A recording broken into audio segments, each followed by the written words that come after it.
Hello बच्चों, welcome back to study campus के YouTube channel. आप सभी का स्वागत है। हम करें क्लास 12th की बिजनेस स्टडी हिंदी मीडियम से। और इंग्लिश मीडियम के लिए ऑलरेडी वीडियोस बहुत सारी हैं और हिंदी मीडियम के लिए नहीं है, तो वो मैंने आपके लिए बना रहा हूँ मैं वो सारी चीज़ें। चैप्टर ऑलरेडी बेटा हो भी चुके हैं बहुत सारे। और ये जो चैप्टर अभी हमने लास्ट जो चैप्टर किया था बेटा, वो हमने चैप्टर किया था स्टाफिंग का, नियुक्तिकरण का। और चैप्टर कंप्लीट हो चुका है। कुछ इंपॉर्टेंट क्वेश्चन जैसे कि मैंने प्रॉमिस किया हुआ है, जैसे सिलेबस कंप्लीट हो जाता है देन फिर एक रिवीजन होगा। आपको इंपॉर्टेंट क्वेश्चंस भी गिवन होंगे, सब आपको मिलने वाला है। और साथ में स्टडी जो आपकी केस स्टडी जो होती है वो भी देख लेंगे, ठीक है। ऑलरेडी मैं ऑफलाइन पहले पढ़ाता हूँ और पढ़ाता था, अभी भी पढ़ाता हूँ। अपना कोचिंग सेंटर एक है छोटा सा। अब यहाँ पर ऑनलाइन पढ़ाने का टाइम आ गया है, तो सोचा कि जितना ज़्यादा हो सके बच्चों की हेल्प की जाए। सो बच्चों, अभी आज का जो चैप्टर है, देखो आर.के. सिंगला की बुक है, ठीक, जिसमें से चैप्टर हम कर रहे हैं निर्देशन, चैप्टर नंबर 7 डायरेक्टिंग, इंग्लिश में और हिंदी में निर्देशन। नियुक्तिकरण स्टाफिंग में हमने क्या किया था कि हमने लोगों को भर्ती कर लिया था। अब उसके बाद काम हमारा सिर्फ भर्ती करने से ही खत्म नहीं हो जाता, अब हमें उनको डायरेक्शन देनी पड़ेगी किस तरीके से उनको काम करना है, क्या वो काम टाइम पे पूरा कर रहे हैं या नहीं कर रहे। तो मोटिवेट किसी को करना होगा तो हम मोटिवेट भी करेंगे। एक अच्छे नेता के गुण क्या है वो भी देखेंगे। तो ये चैप्टर भी बहुत इंपॉर्टेंट है। अगर हम बात करें कितने मार्क्स का है ये चैप्टर, तो बेटा ये बुक में मुझे 1 मिनट 7 चैप्टर बेटा, ठीक है। देखो 3 चैप्टर मिला के आपके 20 नंबर का है। 6वां चैप्टर 7वां और 8वां स्टाफिंग, डायरेक्टिंग, कंट्रोलिंग, तीनों मिला के बेटा 20 नंबर के हैं, ठीक। तो एवरेज निकाल लोगे तो आपको पता चल जाएगा। 20 को 3 से डिवाइड कर देना तो ऑलमोस्ट आपको मार्क्स मिल जाएंगे 7-8 नंबर का। तो बेटा है ही है, ये चैप्टर भी इम्पोर्टेंट है। सो इसके अंदर हमें क्या पढ़ना है वो देख लेते हैं पहले। तो सबसे पहले जो डायरेक्शन है, जो डायरेक्टिंग है, निर्देशन, उसकी डेफिनेशन पढ़ेंगे, उसका मीनिंग क्या है, उसकी इम्पोर्टेंस क्या है, उसके अंदर एलिमेंट्स क्या क्या है। सुपरविजन, इसमें हम देखेंगे कि देखो जब आप लोगों को रख देते हो काम पे और आप उनको बता देते हो कि भैया आपको ये काम करना है, अब आपको सुपरवाइज करना होगा कि भैया वो काम ढंग से करना नहीं कर रहा है, तो कोई प्रॉब्लम आती है काम के दौरान तो अब आप उसको बताओगे। वही चीज होती है सुपरवाइज करना, कि आप लोगों को काम पे रखते हो पहले तो, ठीक है, और देन उसके बाद फिर ये चेक करना कि काम ढंग से कर रहे हैं नहीं कर रहे हैं। और अगर उनको कोई प्रॉब्लम आ रही है तो ऑन द स्पॉट आप सोल्यूशन दे रहे हो, मतलब उनके ऊपर निगरानी रखना, ठीक है, वो आपका सुपरविजन में आ जाता है। तो सुपरविजन में कंसेप्ट क्या है, मतलब उसका मीनिंग क्या है और उसका फंक्शन क्या है, मतलब एक सुपरवाइजर के काम क्या क्या है वो भी हम यहाँ पे देखेंगे। कई बार क्या होता है कि लोग चलो काम कर भी रहे हैं लेकिन कहीं ना कहीं डिमोटिवेट हो जाते हैं। रीजन कुछ भी हो सकता है, या तो काम करने की जो कंडीशन जो हमने उनको दी है वो अच्छी नहीं है, उनको चाहिए रोशनी और हमने उनको अंधेरे कमरे में रखा हुआ है काम करने के लिए, या फिर वहाँ पे हमारा जो प्रोडक्शन जो यूनिट है वहाँ पे गैस ऐसे प्रोड्यूस होती है जो हेल्थ के लिए बहुत ज़्यादा डेंजरस है। और ऐसी कंडीशन अगर हम उनको देते हैं, या फिर वर्कर्स की आपस में नहीं बनती तो और वो आपस में लड़ाई कर लेते हैं, या फिर सामान सही जगह पे नहीं है और ऐसे में टाइम बहुत ज़्यादा लगता है। तो बहुत सारी चीज़ें हैं जिसकी वजह से वो मोटिवेट नहीं रह पाते, डिमोटिवेट हो जाते हैं। तो अब हमें उनको मोटिवेट करना होगा बेटा। तो मोटिवेट करने के भी 2 तरीके होते हैं, वो हम इसके अंदर पढ़ेंगे। और आपने मूवीज में देखा होगा कि जो कारखाने होते हैं, जो फैक्ट्रीज होती है, वहाँ पे हमेशा हड़ताल हो जाया करती है, स्ट्राइक हो जाती है। तो वो हो जाती है किसी न किसी लीडर की वजह से। कई बार वो लीडर एक गुंडा भी होता है तो कई बार एक हीरो भी होता है। तो वो जो लीडर है वो किस तरह से मैनिपुलेट करेगा लोगों को, किस तरह से अपने बातों में फंसाएगा। तो एक लीडरशिप के बारे में पढ़ेंगे कि लीडरशिप क्या है, एक नेतृत्व का मीनिंग क्या है, कि एक पर्सन जो नेतृत्व करता है, जो आगे चलता है किसी ग्रुप के आगे या उसका जो भी उसकी टीम है उसके आगे, तो उसके अंदर क्या क्या चीजें हैं वो भी हम पढ़ेंगे। लास्ट में हमारा जो टॉपिक रह जाएगा वो होगा बेटा संदेश वाहन, कम्युनिकेशन। तो आप किस तरीके से कम्युनिकेट करोगे, कितने टाइप्स है, कितने बैरियर्स है, इंपॉर्टेंट क्वेश्चन है। अभी तक मैंने एक भी नहीं कहा इम्पोर्टेंट, लेकिन लास्ट वाला मैंने कहा इम्पोर्टेंट है। तो कितने टाइप के बेटा आपकी कम्युनिकेशन होती है, उसमें बैरियर क्या क्या है अब वो। तो ये लास्ट वाला तो बहुत ज्यादा इम्पोर्टेंट है, मतलब ये नहीं कि पहले वाले इम्पोर्टेंट नहीं है, वो भी ठीक ठाक है, लेकिन लास्ट वाला तो बहुत ज़्यादा इंपॉर्टेंट है, तो लास्ट वाले को तो आप बहुत ही ज़्यादा ध्यान से देखना। अब कई बच्चे कहते हैं कि सर एक ही वीडियो में पूरा चैप्टर कंप्लीट करा दो, तो बेटा पॉसिबल नहीं हो पाएगा। रीजन क्या है कि वीडियो फिर बनेगी आपकी 1.5 घंटे की, 2 घंटे की, और 2 घंटे की मान के चलो आप, और आप भी बोर हो जाओगे पढ़ते पढ़ते। तो एक टॉपिक हो जाता है हर एक वीडियो में, तो वो आपके लिए बेटर है। लेकिन फिर भी अगर आप कहते हो कि नहीं सर अलग से मतलब एक पूरी वीडियो में ही पूरा चैप्टर होना चाहिए, पहली चीज़ तो ये कि आप बिलीव करो कोई बेनिफिट नहीं है, क्योंकि टॉपिक वाइज आप किस तरह से उसको डिवाइड करोगे उस वीडियो को, तो कभी कोई वीडियो आगे भाग जाएगी, कभी पीछे चली जाएगी, तो टॉपिक आप स्टार्ट नहीं कर पाओगे कभी भी। तो इसलिए पूरी वीडियो ना ही लो तो ज़्यादा अच्छा है। बट अगर फिर भी अगर आपकी रिक्वेस्ट है तो मैं कोशिश करूंगा कि मैं सारी वीडियो को मर्ज करके आपको एक प्रॉपर वीडियो पूरी दे दूं, ठीक है। तो अभी आज के इस वीडियो में हम इस चैप्टर की स्टार्टिंग करेंगे, जिसमें हम निर्देशन का महत्व और उसके तत्व ये पढ़ेंगे। और तो चलो टाइम वेस्ट ना करते हुए पहले स्टार्ट कर देते हैं।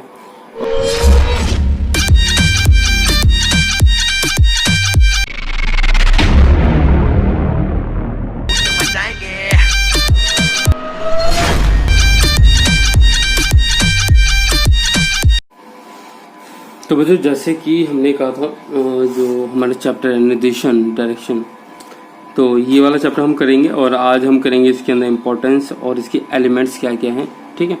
टाइम अगर बचेगा तो हम परिवेशन भी करेंगे, ठीक। वैसे जो वीडियो जो बनेगी बेटा, पहला पार्ट इसका, दूसरा, तीसरा, चौथा और देन 5वां, ये 5 पार्ट में बेटा ये पूरा चैप्टर कंप्लीट हो पाएगा, ठीक है। कोई हर एक जो टॉपिक है इसका वो इम्पोर्टेंट है बेटा। तो चलो स्टार्ट करते हैं। निर्देशन का मतलब क्या होता है, तो 219 पेज नंबर है बेटा, 219।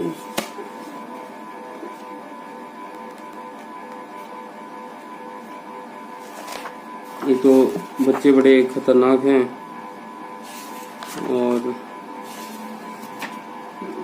भगवान जाने क्या से क्या कर देते हैं।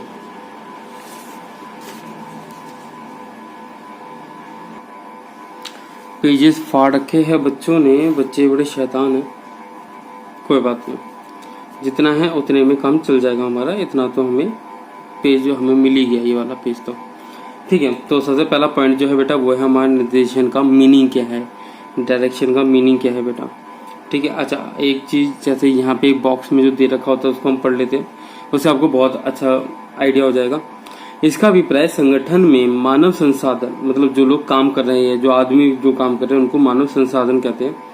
इसका अभिप्राय संगठन में मानव संसाधन को निर्देश देना, उनका मार्गदर्शन करना, संदेश वहन करना व उन्हें प्रेरित करना है।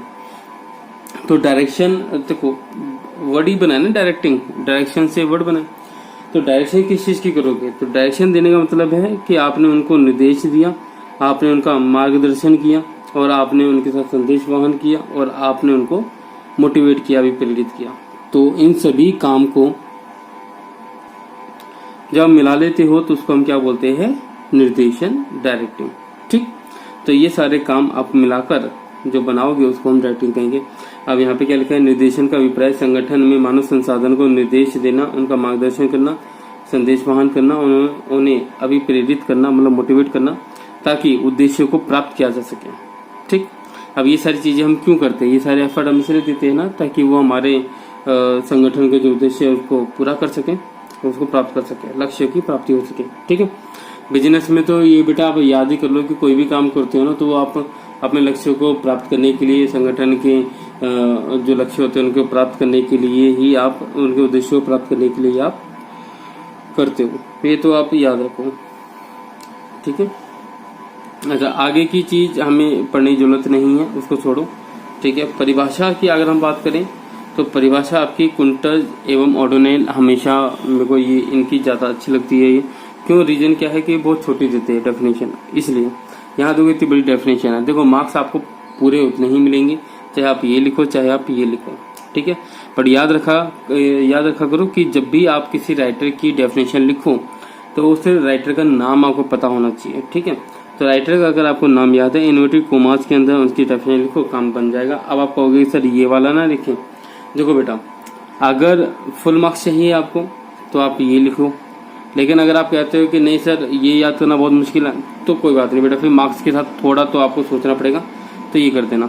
ऐसा नहीं है कि यहाँ पे आपको फुल मार्क्स नहीं मिलते, यहाँ पर भी आपको मिल जाते हैं, बट आपके करते तब है जब आपके 90 प्लस जब आपके मार्क्स बनते हैं तब यहाँ पे आधा नंबर कट जाता है, क्योंकि यहाँ पे राइटर की डेफिनेशन चाहिए होती है। ठीक है, अच्छा तो अगर हम बात करते हैं राइटर की, तो उसने भी अधीनस्थों के पथ प्रदर्शन, अधीनस्थ मतलब आपके जो वर्कर है जो काम कर रहे हैं उनके पथ प्रदर्शन मतलब कि उनको आप मार्गदर्शन करना उनका, तथा पर्यवेक्षण, पर्यवेक्षण का मतलब मैंने आपको बता दिया था कि आप उसको ऑब्जर्व करोगे किस तरह से वो काम कर रही है, क्या कुछ गलती कर रहे हैं तो आप उनको ठीक कर दोगे उसी टाइम। ठीक है, तो तथा पर्यवेक्षण का प्रबंधकीय कार्य ही संचालन है। ठीक है, तो ये छोटी सी एक डेफिनेशन है, थोड़ी सी मुश्किल से बोल रहे हैं बट क्या कर सकते हैं बेटा, यही है जो भी है। ठीक है,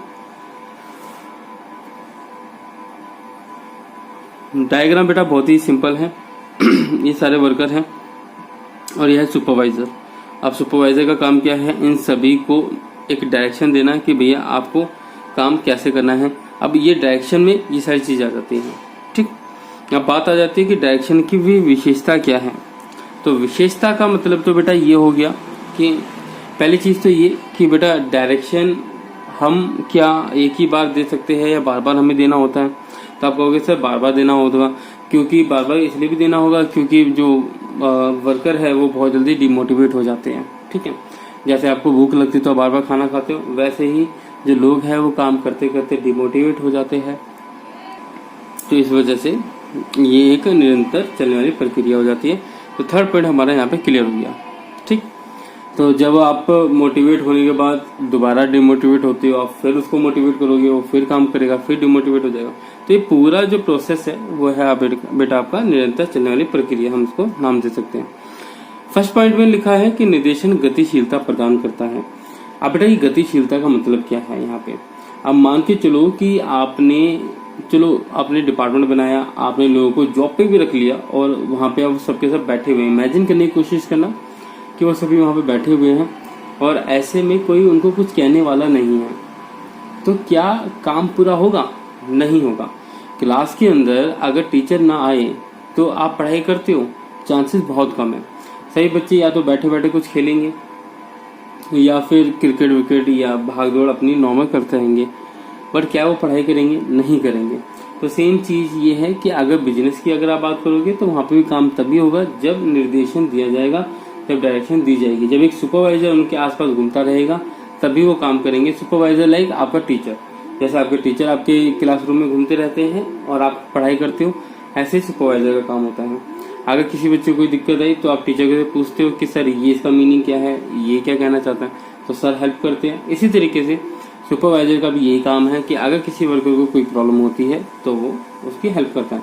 अच्छा, यहाँ पे गतिशीलता का मतलब क्या हुआ कि अभी वर्कर बैठे हुए थे, अब जैसे उनको डायरेक्शन हमने दे दी कि भैया तुम ये करो, तुम ये करो, जल्दी करो और 6 बजे तक काम खत्म हो जाना चाहिए, तो आपने क्या किया, आपने डायरेक्शन जैसे ही आपने दी लोग काम करने लग गए। तो जैसे ही काम करने लगे तो इसका मतलब वो गतिशील हो गए, राइट। तो इसको हम बोलते हैं गतिशीलता, मतलब एक्शन में आ जाना। जो सेकंड पॉइंट है बेटा वो है निर्देशन प्रबंध के प्रत्येक स्तर पर होता है। और वैसे बात है बेटा डायरेक्शन आप ऐसे नहीं कि लोअर लेवल पे ही दोगे, आप डायरेक्शन बेटा हर एक लेवल पे देते हो। तो बेटा जो डायरेक्शन है वो आप हर एक लेवल पे देते हो, उसके पीछे का रीजन क्या है, क्योंकि देखो जब तक आप डायरेक्शन नहीं दोगे लोग काम नहीं करेंगे। और काम करने का जो पैटर्न है वो तीनों ही स्तर पे है, आपका अपर लेवल पे भी, मिडिल लेवल पे भी और लोअर लेवल पे भी। तीनों ही लेवल पे काम होते हैं, तीनों ही लेवल पे एक्शन लिए जाते हैं। तो जब तक डायरेक्शन नहीं मिलेगी तब तक वो काम आगे नहीं बढ़ाएंगे।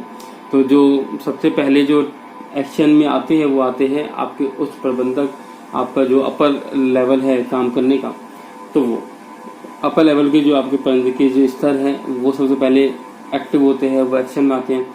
फिर उनकी वजह से एक्शन में कौन आता है, मिडिल लेवल के जो मैनेजर्स होते हैं। फिर उनके बाद जो एक्शन में आते हैं वो लोअर लेवल होता है, सुपरवाइजर्स होते हैं। ठीक है, तो इसलिए प्रत्येक स्तर पे भी बेटा ये जरूरी है और ये गतिशीलता भी प्रदान करता है। आई होप आपको क्लियर हुआ हो। लास्ट पॉइंट है सी का, ज्यादा कोई बड़ा टॉपिक नहीं दिया इन्होंने। फोर्थ है निर्देशन का प्रभाव ऊपर से नीचे की ओर होता है। ऑब्वियस बात है, देखो जो डायरेक्शन जो दी जाती है वो हमेशा ऊपर से नीचे, जैसे अगर आप अपने स्कूल में देखोगे तो डायरेक्शन पहले प्रिंसिपल को मिलती है, फिर प्रिंसिपल टीचर को देता है, टीचर फिर आपको देता है, तो ऊपर से नीचे हो रही है डायरेक्शन। कभी ऐसा तो होगा नहीं कि आप पहले सर को बोलोगे और सर फिर प्रिंसिपल को बोलेंगे, ऐसा नहीं होगा ना। जैसे आपकी क्लास में अगर कोई पर्सन है मिस्टर रामलाल और वो कहे कि भैया मेरा आज पढ़ने का मन नहीं है सर, आपने सर को इन्फॉर्मेशन दी और सर ने जाके प्रिंसिपल को दी कि भैया आज तो सर हमारी क्लास का मन है नहीं, तो एक काम करें छुट्टी दे देते हैं, तो ऐसा तो होगा नहीं कभी, राइट। प्रिंसिपल ऑर्डर देगा टीचर को और टीचर ऑर्डर देगा बच्चों को। ऑर्डर कह लो या इन्फॉर्मेशन कह लो आप या डायरेक्शन कह लो आप, ठीक है। तो ये बेटा 4 पॉइंट थे जिसमें हमने निर्देशन की जो विशेषता है वो हमने कवर करी, ठीक। इम्पोर्टेंट नहीं कहूंगा क्योंकि अब ये टॉपिक बहुत पुराने हो चुके हैं, बट फिर भी पढ़ना तो होता ही है, क्या करे भाई, बिना पढ़े तो काम चलेगा नहीं, ठीक। किस्मत का बेटा कुछ पता नहीं क्या कौन सा क्वेश्चन कब आ जाए, इसलिए तैयारी पूरी रखो बेटा अपनी अच्छे से, ठीक है।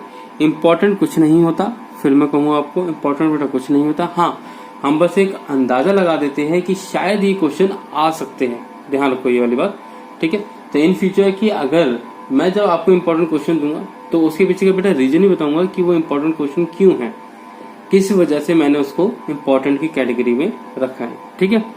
लेकिन वो बात की बात है, वो साल में जब एंड होगा, जब जनवरी आएगी तब की बात है वो, ठीक है। अभी तो उसकी हम बात नहीं करेंगे। अब बात आ जाती है बेटा इसकी इम्पोर्टेंस की, जो इस वीडियो का जो लास्ट टॉपिक है, और उसके बाद फिर हम नेक्स्ट वीडियो में हम कवर करेंगे।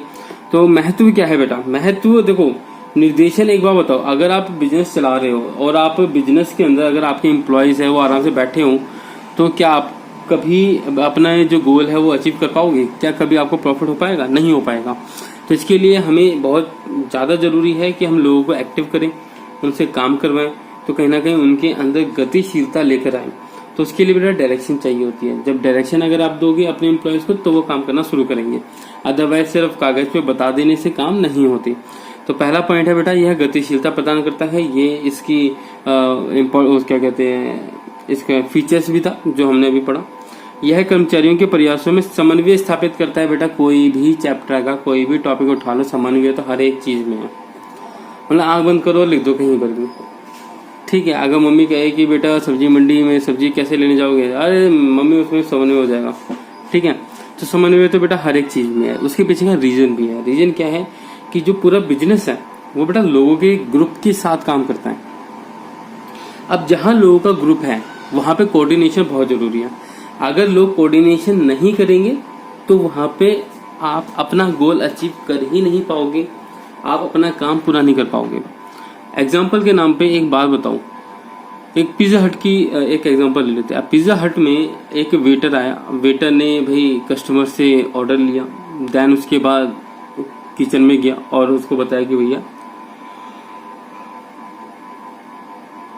ये ऑर्डर है बेटा। अब वो बनाएगा, लेकिन बनाने से पहले उसको उसके पास वो सारा सामान होना भी चाहिए, ठीक। समझो ये सारी चीजें जो है कुछ ना कोई लोग उसमें इन्वॉल्व हैं। ऑर्डर लेना, फिर किचन में जाके उस पर्सन को बोलना, फिर जब वो बनाएगा तो उसके लिए सामान भी होना चाहिए, वो सामान भी कोई और लेकर आएगा, समझ लो। जब तक ये सभी लोग काम एक साथ नहीं करेंगे तब तक गोल अचीव नहीं हो पाएगा। तो यही रीजन है कि बेटा अगर आप निर्देशन भी करते हो तो उसमें भी समन्वय स्थापित होगा ही होगा, ठीक है। अब एक एग्जांपल ये भी ले सकते हो कि 10 लोग हैं, 10 में से कोई एक आदमी खराब काम कर रहा है तो भी आप अपने गोल अचीव नहीं कर पाओगे। मतलब गतिशील तो सभी है, सभी लोग काम कर रहे हैं, लेकिन एक जो पर्सन है वो गंदा काम कर रहा है, खराब काम कर रहा है, तो ऐसे में आप गोल अचीव कर पाओगे? नहीं कर पाओगे। तो ऐसे में बेटा समन्वय होना बहुत जरूरी है कि सभी एक दूसरे को समझें, सभी एक दूसरे की हेल्प के मोटिव से ही काम करें और अपना गोल अचीव करें। नेक्स्ट पॉइंट है बेटा, ये अभिप्रेरण का माध्यम है। अगर बेटा मोटिवेशन करना होगा तो मोटिवेशन के लिए बेटा आपको बातचीत करनी पड़ेगी कर्मचारी से, और बातचीत में बेटा डायरेक्शन इन्वॉल्व होता है। जब आप डायरेक्शन में हमने अभी क्या पढ़ा था बेटा इसकी डेफिनेशन में, कि डायरेक्शन के अंदर बेटा क्या क्या चीज होती है, इसमें निर्देश देना भी होता है, इसमें मार्गदर्शन करना भी होता है, और इसमें संदेश वाहन और अभिप्रेरणा भी है। तो जब आप उसको मोटिवेट करते हो तो कहीं ना कहीं वो निर्देशन का ही एक पार्ट है। इसलिए लिखा है कि यह अभिप्रेरण का माध्यम है, यह परिवर्तन को लागू करना संभव बनाता है। अब देखो इसके पीछे का यार क्या सीन है वो मैं आपको समझा देता हूँ। अब ऐसे में क्या हुआ है कि जब आपको ये लगा कि भाई हमारे जो कर्मचारी जो काम कर रहे हैं उसमें कहीं ना कहीं कोई ना कोई परिवर्तन लाना बहुत जरूरी है। क्या जरूरी है बेटा? परिवर्तन लाना बहुत जरूरी है। तो ऐसे में आपने क्या किया, क्यों? क्योंकि सुपरवाइजर जब लोगों के बीच में ही रहकर काम करता है, काम करवाता है, तो वो सभी को बहुत अच्छे से पर्सनली जानना शुरू कर देता है। और जब हम किसी को जानना शुरू कर देते हैं तो ऐसे में हम एक दूसरे की जो फीलिंग्स है वो समझते हैं। तो अगर मुझे कभी कोई चेंजेस लाने होंगे तो मैं सुपरवाइजर को बोलूंगा और सुपरवाइजर अपने अकॉर्डिंग उन सभी वर्कर्स को अपनी बातों में ढाल लेगा और जो चेंजेस आप लाना चाहते थे वो बहुत ही आसानी से आ जाएंगे। अब ये बातचीत का जो सिलसिला है बेटा वो निर्देशन में ही काउंट होता है, ध्यान रखो। क्योंकि ऐसा नहीं कि राह चलता कोई भी आदमी फैक्ट्री में घुस जाएगा और किसी से बात करना लग जाएगा, वो नहीं। सुपरवाइजर को हमने रखा इसलिए ताकि वो अपनी टीम से बात कर सके, उनको समझ सके। तो अगर इन फ्यूचर अगर मुझे कभी कोई चेंजेस करने होंगे तो मुझे सिर्फ सुपरवाइजर से बात करनी है और सुपरवाइजर की फीलिंग्स मैं समझता हूँ, क्योंकि मेरी बात सुपरवाइजर से होती है। अगर मेरे पास 10 टीम है और 10 टीम के 10 अलग अलग सुपरवाइजर हैं तो मैं उन सभी से बात करूंगा सुपरवाइजर से, लेकिन जो एम्प्लॉयज है उनसे सुपरवाइजर बात करेंगे। तो अगर मैं सुपरवाइजर से अगर मैं बात करता हूँ तो ये आप कह सकते हो कि हम अटैच है फीलिंग से, बातचीत से, और ऐसे में हम एक दूसरे को समझते भी हैं। तो अगर हमारी कंपनी में चेंजेस लाने बहुत जरूरी है तो ये चीज हमारे सुपरवाइजर भी समझेंगे और सुपरवाइजर अपने आगे के एम्प्लॉयज को समझाने की पूरी कोशिश करेंगे। तो ऐसे में बेटा परिवर्तन लाना बहुत संभव हो जाएगा। अगर आप आंसर देखोगे तो आपको यहाँ पर एक उदाहरण के साथ आपको दे रखा है। टाइपिंग मशीन है बेटा, उसकी जगह आपने कंप्यूटर लगाना था तो वो आप लगा सकते हो। बहुत ही आसान है, कोई विरोध नहीं करता क्योंकि आपकी बातचीत अच्छी है। ठीक है। यह संगठन में संतुलन स्थापित करता है। अब भैया संतुलन का सॉरी, इसमें बेटा देखो संतुलन का मतलब क्या हुआ। अगर आप किसी कंपनी बात करें तो उसमें 2 चीजें होती हैं, एक वर्कर एक कंपनी। अब कंपनी का एक अलग अपना उद्देश्य है और जो कर्मचारी है उनका अपना एक अलग उद्देश्य है। लेकिन आप निर्देशन में बातचीत करके, क्योंकि निर्देशन एक ऐसा टॉपिक है जहाँ पे आप बातचीत करना शुरू करते हो। तो अगर इससे पहले जो हमने चैप्टर पढ़े थे उसमें आप बातचीत नहीं करते, ध्यान रखो। वहाँ पे आपने से मेंटली आपने सारी चीजें प्रोसीजर बना लिया, लेकिन आप अभी तक बात नहीं कर रहे। तो बात करने का जो काम, जो सिलसिला स्टार्ट होगा वो बेटा निर्देशन में स्टार्ट होता है। तो ऐसे में क्या होता है कि जब आप लोगों से बातचीत करते हो, आप अपने वर्कर से बातचीत करते हो, तो ऐसे में बेटा आपको जो लोगों के जो गोल है और जो संगठन के जो गोल है, आप उन दोनों को मिक्स करने की कोशिश करते हो। आप वर्कर को ये समझाने की कोशिश करते हो कि देखो अगर जो संगठन है उसका गोल अचीव हुआ तो आपका गोल अल्टीमेटली अचीव हो जाएगा। तो ऐसे में आप संतुलन स्थापित करने की कोशिश करते हैं। अब उसके पीछे का बेटा रीजन भी है। अगर आप मोटा अगर आप देखो तो आपको ये समझ में आएगा कि जो कर्मचारी होता है उसको चाहिए ज्यादा सैलरी, ज्यादा लाभ चाहिए, है ना, ज्यादा पैसा चाहिए उसको। मतलब काम ठीक है ज्यादा हो कोई दिक्कत नहीं, लेकिन सैलरी भी अच्छी खासी मिलनी चाहिए। और वहीं पे कंपनी का जो मोटिव होता है उसका मोटिव होता है कि बाजार में अपने आप को टिका के रख सके, प्रॉफिट ज्यादा अर्न कर सके। तो अल्टीमेटली अगर बिजनेस अगर बाजार में टिकेगा, ज्यादा प्रॉफिट कमाएगा, तो अल्टीमेटली लोगों को सैलरी मिलती रहेगी, राइट, ज्यादा मिलती रहेगी इवन। तो ये बात आपको समझ में आ गई। ठीक है। तो बेटा यही टॉपिक थे हमारे 5 पॉइंट यहाँ महत्व के मेरे को आपको बताने थे, वो मैंने आपको बता दिए। तो आप बेटा मिलेंगे नेक्स्ट वीडियो में। अगर वीडियो अच्छी लगे तो बेटा लाइक कर देना, कमेंट कर देना, सब्सक्राइब कर लेना चैनल को और दोस्तों शेयर करो। अदरवाइज देखो मैंने आपको पहले ही बोला हुआ है, हर बार बोलता हूँ बेटा, अपने दोस्त के साथ बेटा शेयर करने का बेनिफिट ये है कि मार्क्स आएंगे अगर तो दोनों के बहुत अच्छे आएंगे, साथ साथ आएंगे। और कॉलेज में जाने का मजा ही तब है जब दोस्त साथ में हो। जब दोस्त नहीं होगा तो मजा भी नहीं आएगा, राइट। तो जो आप पढ़ते हो अपने दोस्तों को भी पढ़ाओ, उनके साथ भी शेयर करो। पढ़े तो अच्छी बात है, सबको नहीं देना बेटा। जो आपके जो दोस्त अच्छे दोस्त है जिनके साथ आपको कॉलेज, जिनमें आप देखना चाहते हो हाँ भाई ये भी मेरे साथ कॉलेज में होना चाहिए, उसके साथ बेटा शेयर करो। फालतू मतलब शेयर मत करना, क्योंकि कोई फायदा नहीं है। लोग ज्ञान बहुत ज्यादा दे देते हैं, पढ़ते कम है। ठीक है। तो उनको भी कुछ नहीं आता लेकिन ज्ञान बहुत ज्यादा दे देते हैं, तो थोड़ा बच के रहना बेटा इन सभी लोगों से। और एग्जाम्पल यहाँ पे दे रखा है, आप एग्जाम्पल पढ़ सकते हो। एग्जाम्पल से बेटा बेनिफिट ये हो जाएगा कि ये आपको एक केस स्टडी की तरह आपको देखने को मिल सकता है इन फ्यूचर बाय चांस। तो एक बार आप ये भी देख लेना। ठीक है। तो बेटा मिलते हैं अपने नेक्स्ट वीडियो में, तब तक के टाटा बाय बाय। और अब वीडियो अच्छी लगे तो बेटा लाइक कर देना और कमेंट भी कर देना। नहीं अच्छी लगे तो बेटा वो भी बता देना। सॉरी बेटा, देखो सिंपल सी बात है, मैं यहाँ पे हूँ बेटा आपकी हेल्प करने के लिए। अगर आपको किसी भी तरीके से अगर मेरी वीडियो अच्छी नहीं लगती तो आप मुझे कमेंट करके बता दिया करो कि सर इसमें ये प्रॉब्लम थी, या आप सही से नहीं समझा पा रहे, या हमें एक से ज़्यादा एग्जाम्पल चाहिए, या आप पढ़ के बताओ। कोई भी अगर आपको इश्यू है तो बेटा वो मुझे बताओ। रीज़न क्या है कि मैं यहाँ पे आपकी हेल्प करने के लिए यहाँ पे आया हूँ। और अगर ये वीडियो पसंद नहीं आई तो फिर बेनिफिट भी नहीं है ये वीडियो बनाने का, ठीक है। मेरा मेन मोटिव आपके लिए है, आपकी हेल्प करना है। तो अगर नहीं समझ में आया कुछ भी तो बेटा मुझे कमेंट करो, ठीक है। मैं कोशिश करूंगा कि नेक्स्ट वीडियो में उसको ठीक कर सकूं, ठीक है। और अगर दोबारा से रीशूट भी करनी होगी तो वो भी कर लेंगे, रीशूट भी कर लेंगे बेटा आपके लिए, ठीक है। चलो बेटा मिलते हैं नेक्स्ट वीडियो में, तब तक के लिए टाटा बाय बाय।